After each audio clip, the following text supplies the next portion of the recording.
Sir வணக்கம். வணக்கம். Sir இன்னைக்கு காலையில் இவருடைய இறப்பு செய்தி உங்களுக்கு எந்த அளவுக்கு துயரத்தை கொடுத்துருக்கு? உங்களுடைய நினைவுகளை எங்கள் கூட பகிர்ந்துக்கோங்க சார். கண்டிப்பாக என்ன அப்படின்னா, அதாவது திரைக்கதை மேதை அப்படின்னா அது அவர் மட்டும்தான். ஏன்னா இன்னைக்கு அவரை விட்டுட்டு ஒரு திரைக்கதை பற்றியோ ஒரு தமிழ் சினிமாவை பற்றியோ ஒரு விவாதிச்சிட முடியாது. ஏன்னா அவ்வளோ பெரிய ஒரு இம்பேக்டை வந்து அவர் தமிழ் சினிமாவில் வச்சுருக்காரு. இன்னைக்கு ஒரு உதவி இயக்குனராக இருக்கும்போதும் சரி, நம்ம இயக்குநர்களாக இருந்தாலும் சரி, ஒரு டிஸ்கஷன் ஒன்று வந்துட்டாலே அதில் பாக்கியராஜருடைய படங்களை எடுத்து உதாரணத்துக்கு சொல்லாமல் ஒரு டிஸ்கஷன்கள் நடந்துடுறது இல்லை. ஒரு காட்சிகளை நம்மளால முழுமைப்படுத்திட முடியறது இல்லை. அந்த அளவுக்கு அவருடைய கதைக்கான தேசிய விருது வாங்கினவர். அவருடைய ஆளுமை வந்து இந்தியிலையும் ஒரு பெரிய சக்சஸ் பண்ணார். அது மட்டும் இல்லை, எனக்கு நீங்க என்னுடைய வாகைசுடா படத்தினுடைய ஆடியோ லாஞ்சில் அவர் தான் அந்த பாடல் வெளியீட்டை வந்து பெற்றுக்கொண்டார். இயக்குனர் பாரதி சார் வெளியிட திரைக்கதை மேதை கே பாக்கியராஜ் அவர்கள் பெற்றுக்கொள்வார்கள் தான் அந்த காடையை நான் அடித்தேன். அப்போ வாகைசுடாவில் அவர் அதில் நடித்து அந்த முக்கியமான கதாபாத்திரத்தை எடுத்து அதை அப்படியே அழகா அது பண்ணாருங்கிறதெல்லாம் தாண்டி அவருடைய அந்த திரைக்கதை அறிவு அப்படிங்கிறது அது சொல்லி முடியாது. ஏன்னா அவர் கூட நான் நிறைய அந்த பாட்டு அனுபவங்கள்னு நீங்க பார்த்தா கூட அவர் மாதிரியெல்லாம் ஒரு சென்சிட்டிவான ஒரு ஆக்ஷன் கண்டினியூட்டி ஃபாலோ பண்ற ஒரு ஆக்டரை பார்க்க முடியாது. நான் திரைக்கதை ஆசிரியராக அவரை சொன்னேன், ஒரு ஆக்டரா சொல்றேன். நீங்க ஒரு மாஸ் ஷாட்ல அவர் என்ன பண்ணாரோ அதுதான் நீங்க எந்த ஆங்கிள் ஷாட் வச்சாலும் அதையே தான் பண்ணிட்டு இருப்பாரு. நீங்க கண்டினியூட்டியோ எடுத்து தப்போ எதுவுமே வராது. நீங்க எந்த ஆங்கிள் எந்த ஷாட் மாத்தினாலும் சரி, அதே தான் மாஸ் ஷாட்ல பண்ணதுதான் பண்ணுவார். அப்போ உங்களுக்கு எந்த விதமான விஷயம் அந்த ஸ்பாட்டோட அறிவு அவ்வளவு இருக்கும். அதே மாதிரி அந்த நமக்கு அவர் ஒரு ஆக்டரா மட்டும்தான் இருப்பார். நம்ம திரைக்கதையா சொல்லும் போது நான் முதல் முறைய களவாணி கதை வந்து அவர்கிட்ட தான் நான் சொன்னேன். களவாணி கதை சொல்லிட்டு நான் அந்த வீட்டுக்கு வர்றப்ப நான் பட்ட அந்த சந்தோஷம் மாதிரி வாழ்நாள்லயே நான் பண்ணிருக்க மாட்டேன். ஒரு திரைக்கதை மேதைக்கிட்டே நான் ஒரு கதை சொல்லிட்டு வந்துட்டேங்கிறது எனக்கு அவ்வளவு பெரிய அசண்டா இருக்கும்போது எனக்கு அவ்வளவு பெரிய கனவா இருந்தது. அப்படி அது மட்டும் இல்லாம அந்த காலகட்டங்கள்ல கதை சொன்ன காலகட்டங்கள்ல அவர் கூட நான் நிறைய டிராவல் பண்ணியிருக்கேன். அவர் எங்கேயாவது கல்யாணத்துக்கு போவாரு, வாசப்படம் பாரு, நான் அவர் கூட போவேன். நிறைய சினிமா பத்தி பேசுவோம். அப்ப சில நேரங்கள்ல நம்ம அவரை பத்தி சொல்லாத விஷயங்கள்லாம் நான் அவர்கிட்ட சொன்னேன். நீங்க எப்படி இந்த காட்சிகள்லாம் பண்ணும்போது ஒரு சின்ன குழந்தை மாதிரி அதெல்லாம் அப்படியே விளக்குவார். அப்படியாப்பட்ட ஒரு திரைக்கதை மேதையை பத்தின ஒரு மரணம்ங்கிறது வந்து எப்படின்னா, அவர் ஏதோ உடம்பு சொல்லாம இருந்தாராம் அப்படி இருந்திருந்தா கூட அது ஒரு பெருசா நம்மள ஏதோ ஒரு மென்டலி நம்ம ஒரு இதா இருப்போம். ஆனா இது அப்படி இல்லை. திடீர்னு என்னது, நான் ஒரு 30 நாள் இருக்கும் அவர்கிட்ட பேசுறேன். நான் எக்ஸாம்பிள் சொல்லிட்டு நான் எடுத்த வெப் சீரிஸ் ஆமா கேள்விப்பட்டேன், அது நீ தான் பண்ணேன்னா நான் பார்க்கணுட்டே இருந்தேன். அந்த மாதிரி நான் அந்த வெப் சீரிஸ் அதிகம் பார்க்கறது நான் கொஞ்சம் கொஞ்சமா நிறுத்தி பார்த்து உனக்கு லைன்ல வரேன். அவர் போனுக்காகலாம் நான் வெயிட் பண்ணிட்டு இருந்தேன். அவர் வந்து முழுமையா பார்த்துட்டு நம்ம காலுக்கு வருவாரு. அந்த அளவுக்கு என் மேல ஒரு ஈடுபாடு. அதெல்லாம் தாண்டி எனக்கு கல்யாணம் நடக்கும்போது அவர் தான் தாலி எடுத்து கொடுக்கணும் நான் நினைச்சேன்.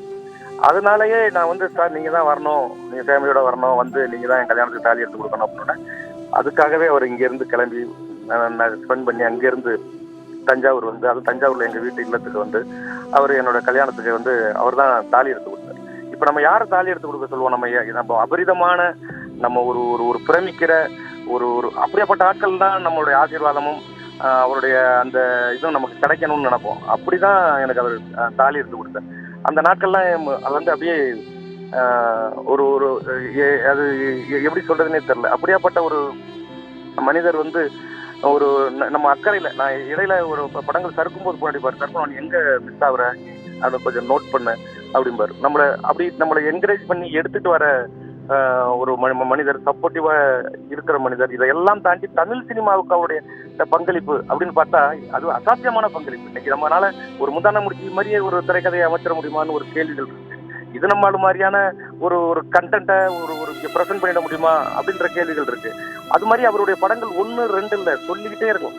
ஒவ்வொரு காட்சி அமைப்பும் அவர் மட்டும் பண்ணிட முடியுமாங்கிற கேள்வியில் இருந்துகிட்டே இருக்கு. அது ஒரு மீளா துயர் அப்படின்னு தான் சொல்லணும். சார் நீங்கள் சொல்லியிருந்தீங்க, குறிப்பிட்டு களவாணி படத்தினுடைய கதையை வந்து அவர்கிட்ட சொல்லியிருந்தேன் அப்படின்னு சொல்லிட்டு. தொடர்ந்து வாகை சூடவா படத்தில் வந்து அவர் நடிச்சிருக்காங்க. ஸோ ஒரு இயக்குனராக இருக்கும் பொழுது நீங்கள் அவர்கிட்ட கதை சொல்லி அவர்கிட்ட இருந்து ஒரு நடிப்பை வாங்கும் பொழுது எப்படி இருந்தது? அப்போ அவர் எப்படி நடந்துக்கிட்டாரு உங்ககிட்ட? நான் வந்து ஃபர்ஸ்ட் ஒரு கதை போய் சொல்றேன். சொன்ன உடனே அவர் சொல்றாரு, நான் கண்டிப்பா பண்றேன் சர்ப்பனோ, நான் கண்டிப்பா பண்றேன். ஆனா எனக்கு ஒரு சின்ன பயம் இருந்தது. என்னன்னா, அவரே ஒரு டைரக்டர், அவரே ஒரு ஸ்கிரீன் பிளே. நான் கலவாணி கதை சொல்லும்போது வெளில வந்து அப்பா ஒரு ஸ்கிரீன் பிளேயோட ரைட்டர்கிட்டே கதை சொல்லிட்டோங்கிற சந்தோஷத்துல வந்தோம். ஆனா அதுவே அவர் நடிக்க வைக்கணும் அப்படிங்கும்போது அவரு பண்ணாத டைரக்ஷனா இப்ப அவரை நடிக்க வைக்கணுமே அப்படிங்கும்போது ஒரு சின்ன தேக்கம் இருக்கும். நம்ம இன்னொரு ஆக்டருக்கு நம்ம வச்சுட்டு ஆக்ஷன் கட்டு சொல்றதுக்கும் ஒரு டைரக்டர் பிரேம் நடிச்சு நடிச்சுட்டு ஆக்ஷன் கட்டு சொல்றதுக்கு நிறைய வித்தியாசங்கள் இருக்கு. நம்ம சொல்லிட்டு இது ஒரு என்ன சொன்னேன். ஆனா அப்படி இருந்தது எனக்கு ஒரு முதல் ஷாட்டுக்கு மட்டும்தான். ஆனா அவர் எப்படி நமக்கு கோஆபரேட் பண்றாரு, அது எப்படி நடந்துக்கிறாரு அப்படின்னா, அங்க ஒரு டைரக்டருக்கான எந்த விஷயத்துல அவர் டிஸ்டர்ப் பண்ணக்கூடாது. அங்க அவர் டைரக்டரா தன்னை நினைக்கவே மாட்டார். உனக்கு நம்ம சொன்ன நல்லா இருந்துச்சு தானே, சரவணா உனக்கு கரெக்டா இருக்கா அப்படின்னு தான் கேட்பாரு. கரெக்டா இருக்கு அப்ப விட்டுரு, அவ்வளவுதான். அவருக்கான எந்த சொல்ல உன் திருப்தி, நீ என்ன நினைச்சியோ அது வருதா, அதை நீ என்கிட்ட வாங்கு, அவ்வளவுதான். அதுக்குள்ள வந்து நான் இப்படி பண்ணவா அப்படி பண்ணவாங்கிற ஸ்டைலுக்குள்ளேயே வர மாட்டார். அவர் ஒரு இயக்குனருக்கு அவர் கொடுக்குற அந்த ரெஸ்பான்சிபிலிட்டி அதுக்கப்புறம் அவர் சகஜமா போச்சு. எப்பயுமே என்னன்னா சகஜமாச்சுன்னா அவர்கிட்ட அவர் ஒரு வேலை வாங்குறதுங்கிறது ஒரு பெரிய விஷயமே இல்லைங்கிற அளவுக்கு அவருடைய ஒத்துழைப்பு இருந்தது. அப்படிதான் அவருடைய ஸ்பாட்ல அவருடைய விஷயம் அந்த டயலாக் அந்த சென்சிட்டிவான சில விஷயங்களை அவர் மாற்றுவார். டக்குனு இந்த இடத்துல இது இப்படி போட்டுக்கலாமா அப்படிம்பாரு. ஆனா அதை சில பேர் டக்குனு டைமிங்ல ஸ்பாட்ல போட்டுருவாங்க. அப்படி இல்லை, அவர் இந்த இடத்துல இதை பண்ணலாமாங்கிறத கேட்டுட்டு தான் இது போய் சார் ரொம்ப நல்லா இருக்கு சார் போடலாம் சார் அப்படிதான் அதை பண்ணுவார். ஏன்னா அவரு ஒரு டைரக்டர் கொடுக்குற அந்த ரெஸ்பான்ஸ், அது நான் அந்த படைப்பு மேல வச்சிருக்கிற மரியாதை எல்லாமும் தான் அது எல்லாமே பாக்கிற சார் இருந்ததுங்கிறதான் ஆச்சரியம். உங்களுடைய நினைவுகளை எங்க கூட பகிர்ந்தமைக்கு ரொம்ப நன்றி சார்.